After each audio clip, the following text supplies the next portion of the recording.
Il a porté très haut même les couleurs de la France en snowboard cross. Cette belle médaille de bronze au JO de Turin, c'était en 2006, une 4e place ô combien incroyable à Sochi. Ça, c'était en 2014, un mois seulement après un terrible accident. Vous étiez dans le coma. Paul-Henri Delru, eh bien, ce n'est pas un secret, est un fonceur dans la vie. Cet acrobate qui vit à 100 à l'heure a décidé, à 31 ans, donc de mettre un terme à sa carrière. Bonsoir, Paul-Henri, merci d'être avec nous. Vous avez longtemps hésité justement avant de prendre cette décision pour le moins importante? En fait, j'ai pris ma décision du jour au lendemain. Je me suis rendu compte que la performance sportive n'était plus mon objectif prioritaire. C'était quoi le déclic? Concrètement, ça a été une sensation? Non, j'ai rencontré un ami que je n'avais pas vu depuis longtemps et puis il me disait, il m'a posé une question très philosophique, t'en es où en ce moment?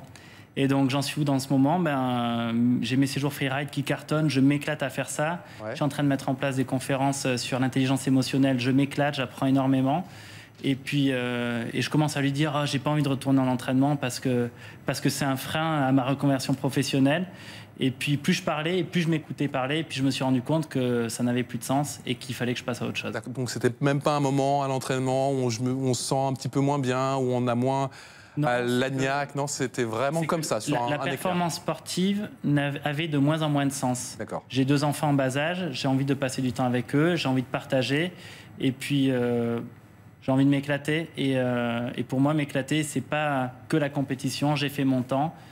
Et donc, je m'éclate autrement aujourd'hui. Comment Victor et Xavier, vos frères qui sont aussi pas mal dans le snowboard, dans la glisse, ont pris la nouvelle? Ils s'y attendaient un petit peu ou pas du tout? Non, ils s'y attendaient un petit peu, oui et non, mais ils étaient très contents pour moi parce que ils savaient que j'avais évolué ces dernières années. J'ai vécu mes 3 rêves olympiques. Une victoire, un échec, une victoire. La victoire, pour moi, n'est pas la première place. Mais ouais, une médaille de bronze et une 4e place. Et donc, voilà, j'ai fait mon temps. Et puis, il n'y a pas que ça dans la vie, quoi. Enfin, il n'y a pas que la compétition. Et ce que j'aime vraiment, c'est rider chez moi, dans les Pyrénées, à Sanary.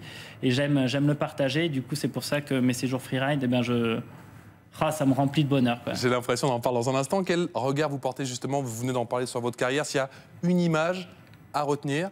Une image à retenir, c'est quand je reviens du coma vers ma 4e place, justement.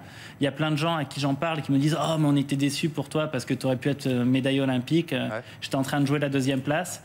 Et moi, je leur dis que de toute façon, je ne m'étais pas préparé à gagner. Moi, ce que je voulais, c'était aller le plus loin possible.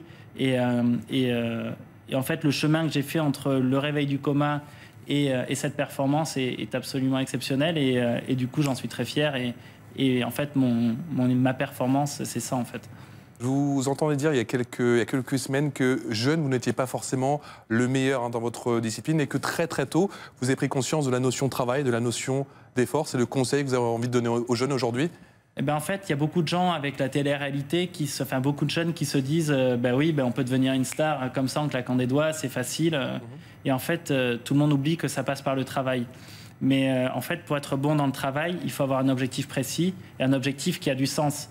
Et si on ne met pas du sens derrière ces objectifs, eh ben on n'y met pas la détermination. Et de toute façon, il y a peu de chances qu'on y arrive. Vous avez touché du doigt votre rêve, en tout cas avec cette 4e place du côté de Sochi. À Turin aussi, c'était magnifique avec cette médaille de bronze. Quel est votre prochain rêve? Vous avez parlé du freeride, mais j'imagine qu'il n'y a pas que ça. Donc voilà, il y a les séjours freeride dans les Pyrénées et d'autre part des conférences que je mets en place sur l'intelligence émotionnelle.